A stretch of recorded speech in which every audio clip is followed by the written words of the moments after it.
5 айдагы негизги экономикадагы жана башка багыттагы жетишкендиктер боюнча кыскача токтоло кетейин. Ички дүң продукциянын 2020 жылдын аягында өзүңүздөр билесиздер, бул 2020 жыл минус 8,6% менен жыйынтыкталган.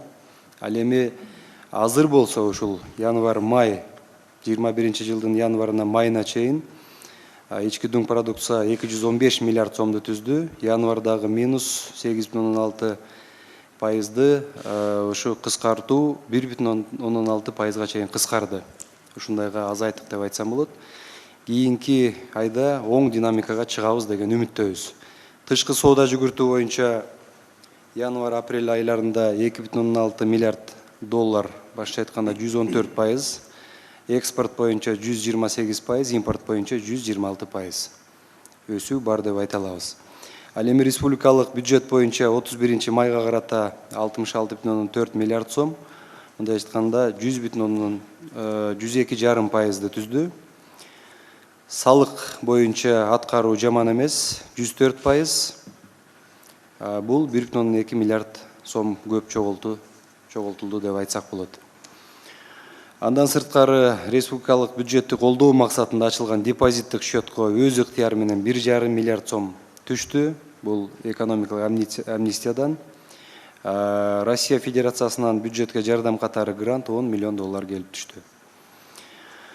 Урматтуу жетекчилер, ушул финансыга ушул жакта жакшыртуу боюнча негизинен өзүңүздөр билесиздер, 1,2 миллиард сомго финансы кредиттик уюмдарга элден жана кредит алган элибизге 100 000 сомго чейинки кредит алгандарга төлөмдөрдү компенсациялоо жүргүзүлдү. Буга 1,2 миллиард сом берилди. Кыргыз-Өзбек фонду боюнча дагы азыр жумуштар жүрүп атат. Жогорку кеңештен биринчи окуудан өттү. Бунун уставдык капиталы өзүңүздөр билесиздер 200 миллион доллар. Ошондой эле Кыргыз-Венгер фонду боюнча түзүү боюнча дагы жумуштар жүрүп атат. Негизинен ушул инвестиция боюнча мына атайын өзүнчө министрлик түзүлдү. Стартап Кыргызстан 2021 ушул долбоордун алкагында 500 000 сомго чейинки мамлекеттик гранттар берилет. Азыр долбоорлор конкурстан бүгүнкү күндө өтүүдө. Андан сырткары өзүңүздөр билесиздер, ушул дары-дармектердин баасы боюнча бир топ жыйындарды өткөргөнбүз, лекарство боюнча. Ушул жердеги жанагы жашоого маанилүү, жизненно важный деп айтып атабыз. Ошол боюнча ковидке байланыштуу дары-дармектерден тышкаркы бекитилген тизмени биз өзгөртүп, ошол дарыларга НДСти киргизүү боюнча бүгүнкү күндө жумуштар жүрүп атат. Биз ойлойбуз, ушул НДС кирсе, мен ойлойм бюджетке да кошумча киришелер түшөт. Андан сырткары дарылардын дагы арзандашы, ошол именно НДСтин кириши менен дарылардын арзандашы күтүлүүдө. Анткени ал жерде да бир топ ар кандай бир схемалар бар. 1 июлдан тарта алкоголь менен тамекиге маркировка кирет. Ал эми айыл чарбасы боюнча урматтуу жетекчилер, өсүш жаман эмес, 101,2%ды түзүп атат. Бул боюнча жылдын башынан бери 4,2 миллиард сомго ФСК 9 программасынын алкагында 9 миңге жакын субъектке ушул жаат боюнча кредиттер берилди.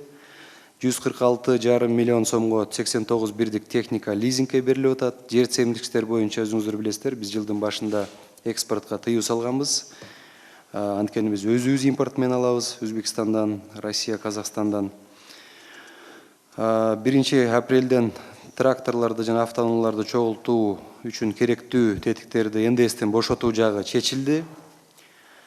Ал эми азык-түлүк коопсуздугун камсыздоо боюнча ушу биз келгенден тарта эле атайын каржы бөлүп, 318 миллион сомдой каржы бөлүп, бүгүнкү күндө МЧСтин ушул складтарына келип түштү. 3000 тоннадай кант, сахар, кумшекер, 1000 тоннадай өсүмдүк майын сатып алынып, складка киргизилди. 15 майдан 30 сентябрга чейин ушул кант импортуна беспошлино кирди, маалыматыңыздар бар.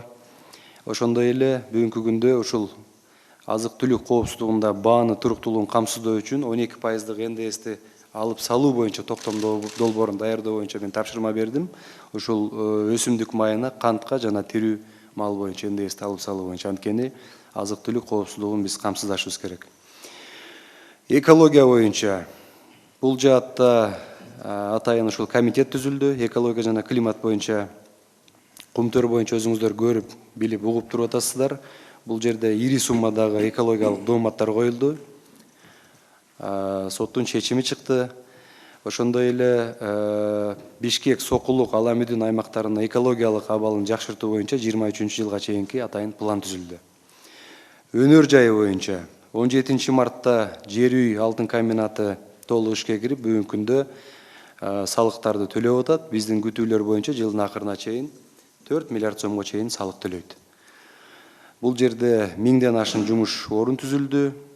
Ушул курулган ЗИФ 1,3 миллион тонна руданы иштетет. Улуттук банк алтын слитоктарын артыкчылык укугу менен сатып алат бул ишканадан. Андан сырткары өзүңүздөр билесиздер, ушул Тоо кен тармагында урматтуу президентибиздин жарлыктарын аткаруу максатында мамлекеттик ишкана түзүлдү. Бул Кыргыз геологиясы, 6 ишкананын башын бириктирген Кыргыз геологиясы мамлекет ишканасы түзүлдү. Андан сырткары ушул бүгүнкү күндө бир топ мына жеке жактар менен дагы биз ошолорго колдоо көрсөтүү максатында алардын дагы жумушуна жардам берип атабыз. Мына Токмоктогу пакта ирүүчү фабрика боюнча дагы жакшы жумуштар жүрүп атат. 250ден ашык жумуш орун түзүлүптүр. Андан сырткары кечээ мына мен кабар алып келдим. Кара Балтадагы Белес KG ишканасына биз жардам берсек, бул жерде атайын шаардын дагы вице-мэри катышты. Дизелдик автобустар келечекте ушул жерде электр автобустарын чыгаруу боюнча дагы завод иштегени турат. Бул жерде ушул кумтөргө байланышкан атайын дробилкаларды дагы автоматташтыруу иштери жакшы жүрүп атыптыр. Биз эгерде жакшы өкмөт колдоо алсак, ушул ишкана биздин мамлекеттеги Тоо кен тармагына бир топ жакшы тетиктерди чыгарып берет, мүмкүнчүлүктөрү бар экен. Энергетика боюнча айтсак, энергетика тармагында Каса 1000 долбоору боюнча линиянын 1/3 бөлүгү өзүңүздөр билесиздер, Кыргызстан аркылуу өтөт. Бул 455 километр.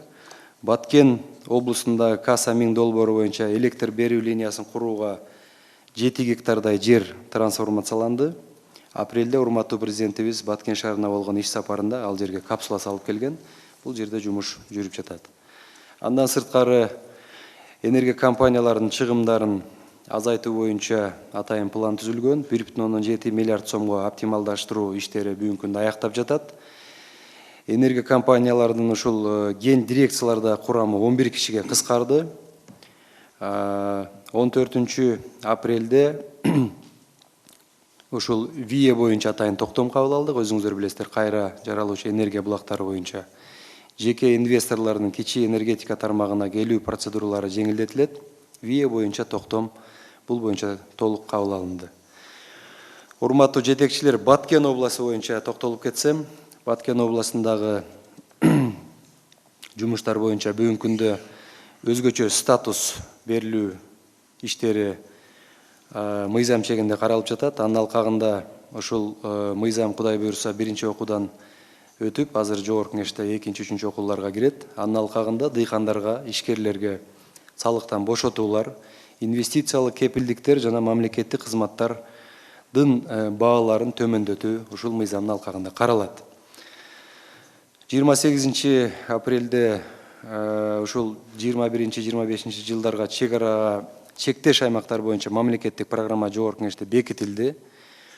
Андан сырткары Лейлек районундагы Маргун айылында аскердик объекттерди курууга 8 гектар жерди трансформациялоо 6 майда кол коюлган.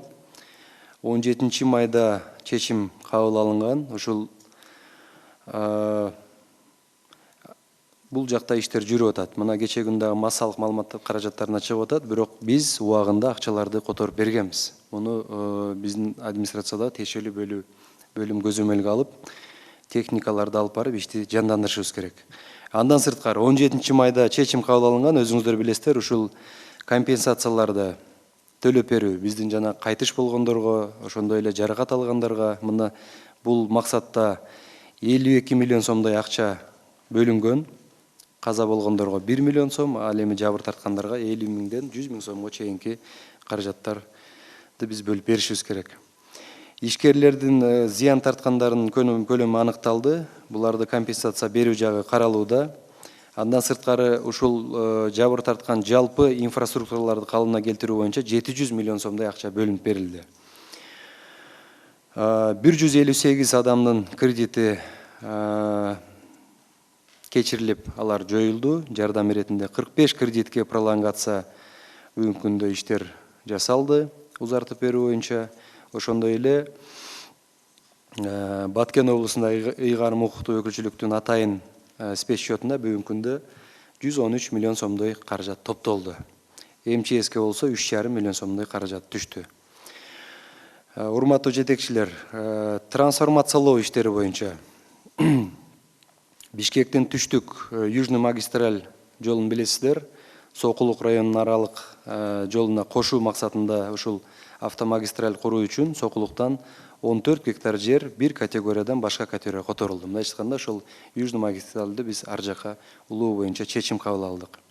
Андан сырткары Чоң Алай районундагы Кашка суу айыл аймагында Афганистандан, ошондой эле Чоң Памирдеги этностук биздин боордоштор, кыргыз туугандар келген. Ошолорду көчүрүү боюнча жана Кашка суу айыл аймагындагы тургундарына турак жай куруу үчүн жакын күндө мен кол койдум. 70 гектар жерди биз трансформациялап бердик. Чек ара жаатындагы иштер боюнча Кыргыз-Өзбек чек арасында Алабука районунда бүгүнкү күндө 9000 метр жерге темир зымдар тартылып жатат. Дагы 6 километр зым торлор тартылат. 2 апрелде, урматтуу жетекчилер, өзүңүздөр билесиздер, 2 апрелде биз Казакстан өкмөт башчысы экөөбүздүн катышуубузда ушул Ак жол автожол жана ушул Кордай автожол өткөрүү пункттары ачылды. Ал эми май айында Бишкектен Талас облусуна Казакстандын Жамбыл облусу аркылуу бара жаткан жүргүнчү ташуучу унаалардын транзиттик өтүүсү жандандырылды. 28 майда чек ара кызматкерлерине 9 кабаттуу 216 үй президентибиздин катышуусунда тапшырылды. Андан сырткары чек ара кызматкерлеринин акчалай үлүштү төлөө, ушул денежный довольствие 40%га көбөйдү. Андан сырткары 21 жылдын 1 январынан тартып аскер адамдардын минималдык пенсиясы 4800 сомго көтөрүлдү. Социалдык багыттагы иштерге токтоло кетсем, Кыргызстандан Туркияга, Россияга туруктуу авиа каттамдардын саны көбөйтүлдү. Бүгүнкү күндө билеттер дагы бир топ арзандап калды. 16 мартта өзүңүздөр билесиздер, Ирактан пенитенциардык мекемелериндеги жаткан биздин 79 кыргыз баласын Кыргызстанга алып келүү боюнча Мээрим аттуу гуманитардык операция жүргүзүлдү. Бүгүнкү күндө булар келип, биздин ушул атайын мектепте жайгашып, билим алышууда. Коронавирус боюнча айтсам, бул жаатта вакциналар келип жатат, бирок жумуш көңүл жылтарлык жакшы эмес. Биз вакциналарды көбүрөөк алып келип, ушул элибизди вакцинациялоо иштерин жандандырышыбыз керек. Тилекке каршы жумуш толук кандуу ишке ашпай жатат. 1 апрелден тартып ЯЭПтин COVID-19 саякаттайм мамлекеттик тутумуна биз туташтырылдык. Платформага өлкөнүн 2 мамлекеттик 4 жеке лабораториясы кошулду. Биоматериалдарды алуу боюнча 114 пункт бүгүнкү иштеп жатат. Жогорку кеңешке айрым мамлекеттердин жарандары үчүн 60 күндүк мөөнөткө визасыз режим киргизүү жөнүндө мыйзам долбоору кирди. Кошумча 9 өлкөнүн жараны Кыргызстанга визасыз кире алышат бүгүнкү күндө. Булар Болгария, Вьетнам, Албания, Израиль, Мексика, Таиланд, Кипр, Македония жана Румыния. 1 июлдан баштап Ташкент тамчы авиа каттамы жүрө баштайт. Ошондой эле Ташкент балыкчы жумасына бир жолу поезд каттамы боюнча дагы бардык процедуралар бүгүнкү күндө бүтүп жатат. Ал эми спортчулар боюнча айтсам, Токиодогу жайкы олимпиада оюндарына 14 лицензия утуп алышты. Бул жактан дагы биз жакшы жыйынтыктарды күтөбүз, Кудай буйрса. Маданият кызматкерлеринин өзүңүздөр билесиздер, айлык маянасы 1-июлдан баштап көтөрүлөт.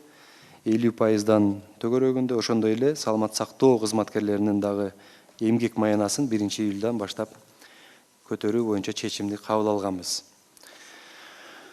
Урматтуу жыйындын катышуучулары, таза суу курулуштары боюнча дагы кыска айта кетейин. 100 күндүк планда 7 айылды ичүүчү таза суу менен камсыздоо пландалган. 10-июнга карата пландалган 7 айылдан 15 миңден ашык эли ичүүчү таза суу менен камсыздалды.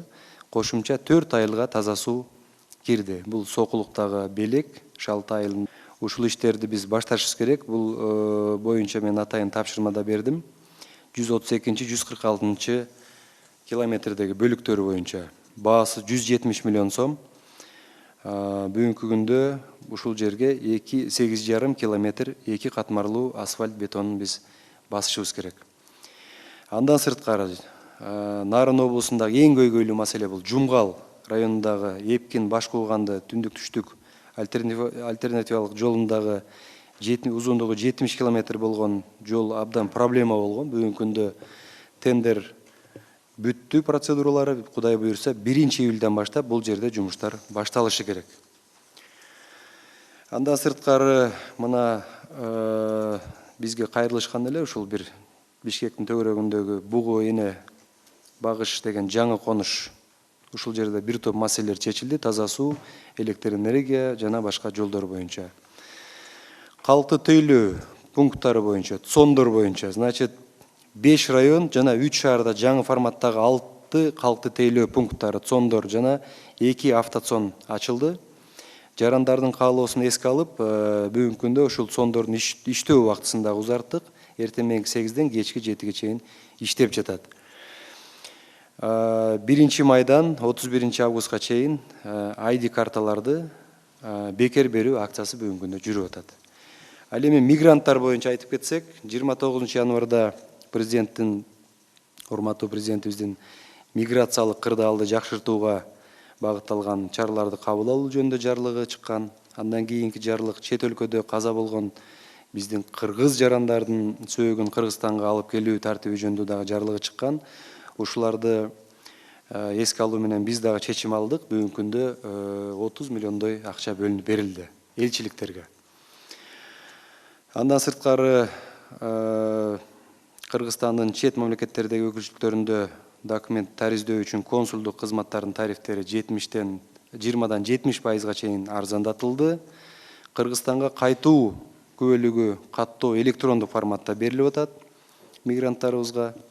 Андан сырткары социалдык укуктук мүнөздөгү документтерди элчиликтерден алууга мүмкүнчүлүктөр ачылды. Өкүлчүлүктөрдө ID карталар берилип атат. Айдоочулук күбөлүктү алмаштырууга арыздар кабыл алынат.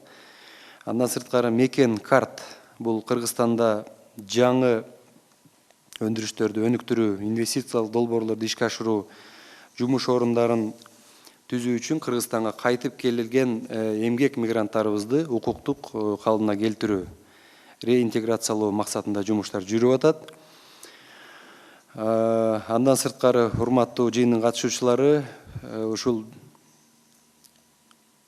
өкмөттүн түзүмү, министрлер кабинети боюнча айтып кетсем, бүгүнкү күндө толук кандуу түзүлдү. Мурда 22 болчу, азыр 16га чейин кыскарды.